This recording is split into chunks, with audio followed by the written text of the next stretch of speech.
Welcome to the Common Sense Defense Podcast. I'm excited to talk to you today about the Build Our Navy campaign. Yes, we have to build our Navy. I mean, you look at what's going on nationally, internationally, globally, and looking where we're stretched thin.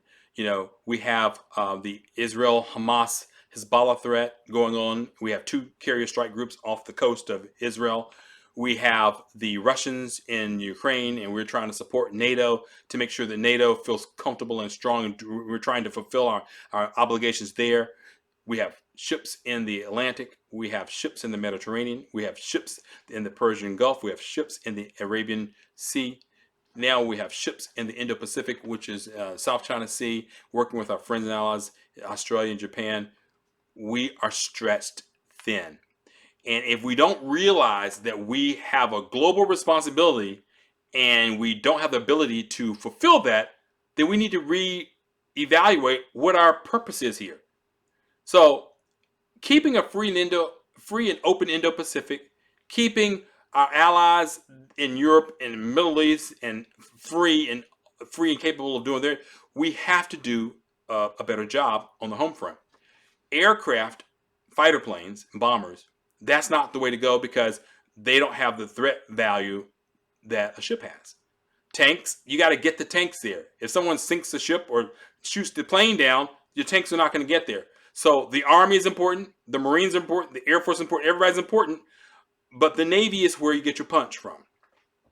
And your Navy gets you there. The Navy protects the space so that you can inject your Army, so you can inject land-based aircraft to do their mission. So seeing that the world is 70% water and seeing that 85-90% of our global goods go across the water, seeing that an adversary can choke off your ability to sustain yourself, or seeing that an adversary can check your own friends and allies and prevent them from being able to have the mobility and maneuverability over their oceans, it seems like to me that the Navy is a very critical institution to not only maintain, but to grow. So where are we? We currently have 300, and we have currently an adversary near peer that has 350 platforms. That's China. So they have 350 platforms. Russia, even though they're not doing anything globally too much, they have 220 platforms. What do we have? We have 296. We have 296 combatants to do all of what we need to do globally. Let's look at that. As I was stating, and then one of the other presentations, if you have 300 ships, you have to divide that by thirds. You have 1/3 that you're training to go back out there and to do a good job. You have 1/3 that's in maintenance, and you have 1/3 that's actually active. So of your 300 ships, you really actively have 100 ships that's moving and operating. And so when you stretch that 100 ships across the whole globe, and if you have a crisis like we currently have right now with Israel, where we need to surge more ships, something is like a blanket that's not long enough. You're pulling up when you're trying to pull down. You're pulling down, you're trying to pull up. So it's not long enough. So we have two carriers off the coast of Israel. We have carrier in the Pacific floating around, making sure that we're deterring China. We don't have a carrier in the Atlantic for the Russians anymore because we moved that over. So you've got to have capability. We're bringing the Carl Vinson over from San Diego to Hawaii. I'm projecting them to be in the Arabian Sea next week. But the point is, we need more ships. We need more capability. This is before this current crisis. We started a campaign called the Build Our Navy campaign. And it's about where we're not decommissioning 10% of our ships every year. So every year, the Department of Navy cuts out 10% of our ships. And so when you only have a few ships, 290 ships, and you're cutting out 10%, the adversary doesn't even have to use torpedoes. They don't have to use missiles. They can just wait for you to decommission those ships. True, they're old. True, the engines have to be fixed. True, they've been sitting still. Understood. Got it. I know that. But the thing that you're looking at is it's easier to fix a ship that needs some critical machinery put in and sealing holes it's easier to do that than build a brand new ship to take 5 years to bring online.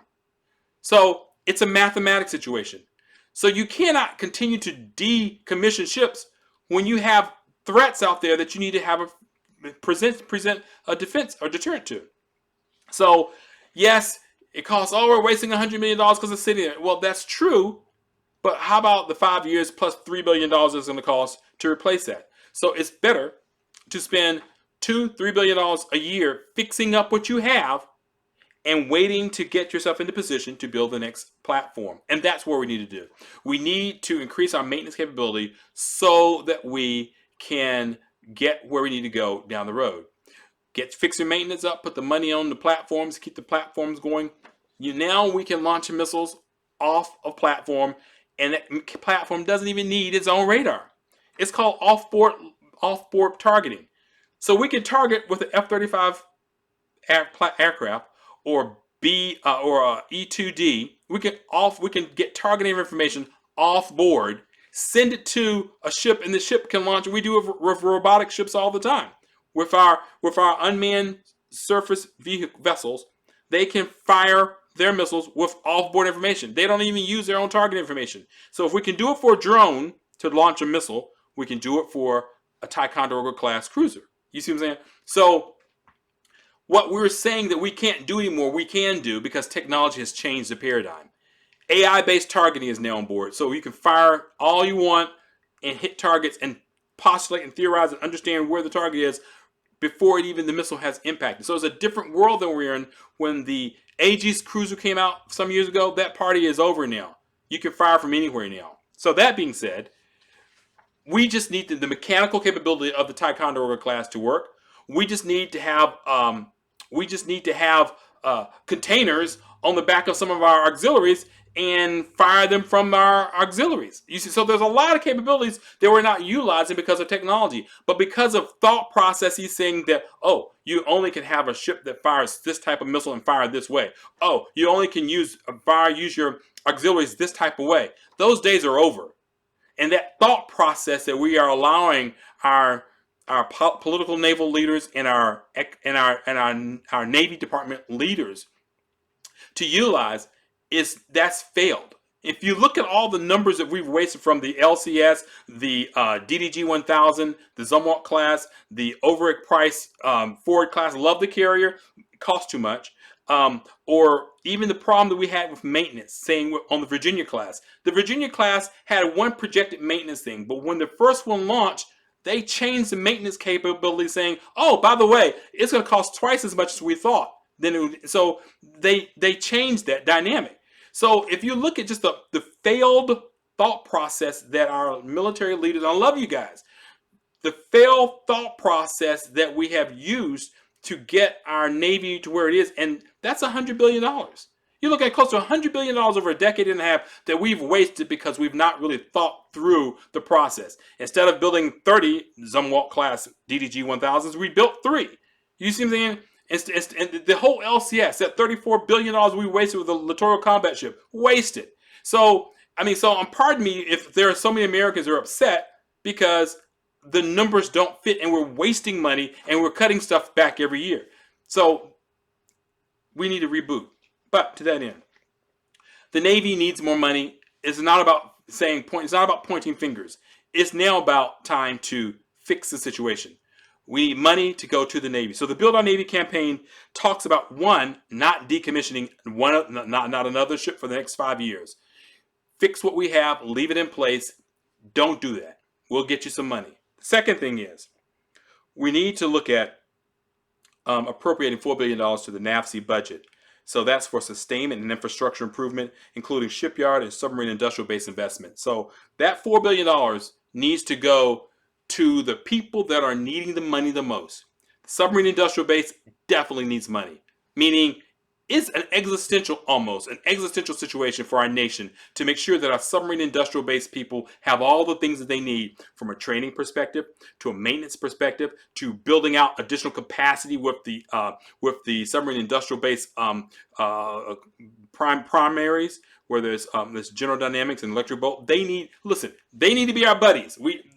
If there are problems, we can fix them later. Right now, we need to get them more efficient and have more money so they can do what they need to do, and we can get more submarines. Currently, we're building 1.2 submarines per year. That needs to be moved to 1.5 to 1.75 to 2 to 3. I am projecting that we need 3 submarines built per year, and that's not including the Columbia class submarine. No, I'm not talking about that. I'm talking about 3 TAC submarines. We have to get the money to our people so they can produce. So that's critical. So the NAVC budget, not only that, then also is getting things like floating dry docks, getting additional floating dry docks to put them in the shipyards, the Navy shipyard, public Navy shipyards, so they can get more ships up there and get more capability in there, so they can get the ships fixed, get them out the door. Okay. The third thing is, we need to be building 3 Arleigh Burke class Block 3s per year. Arleigh Burke, incredible platform, $1.5 billion, $2 billion. We need to put the money, get money so that we can get 3 ships built per year. I think the numbers are year over year. I think it's like 2, almost at 2 per year. And so the $15 billion that we're asking per year, additional $15 billion, some of that goes to building an additional Flight 3 Arleigh Burke class destroyer. Of course, I've already mentioned to you building out a 3rd Block 5 Virginia class submarine. And the other one is adding where we're building 3 Constellation class frigates. So with the LCS debacle, we said, okay, we need to build some more frigates to replace that. We need to go with a simple model that everybody's comfortable with, and we just need to build that out. And we used a European model, the FRAM, and we updated that system to our capability, our stats, our criteria. And so now we have, that's called the Constellation class. So the first one of those is being developed. I think it launches in 2024. And then we will use that model. We should use that model to see how we can fix things and cruise it. Because that's always your first and second. It's always kind of like you have growing pains. Got it. We got you. So we get through that. Then we need to put the money, invest the money in 2 shipyards so that we can build 3 per year. So how you want to do that? That we can use the current producers, or we can add a producer. And that stipulation through the Navy Department and Congress made it possible so we can add a 3rd ship on there, a second company. And so we need to exercise that after we get past the building problems, and we need to start looking at funding 3 of those per year. So we're looking at 3 Arleigh Burkes per year, 3 Block 5 submarines per year, and with 3 Constellation Constellation frigates per year. Okay, so now the 4th thing that I want to look at is building out the Spearhead class EPFs. Those are fast transport platforms. Now we're seeing through Ukraine, we're seeing just in all the ability to use asymmetric warfare. We are outnumbered globally with the Navy capacity of China. We're outnumbered.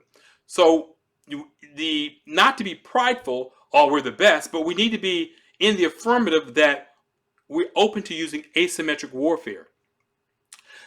Get an EPF fast attack ship, put a HIMARS launcher on there.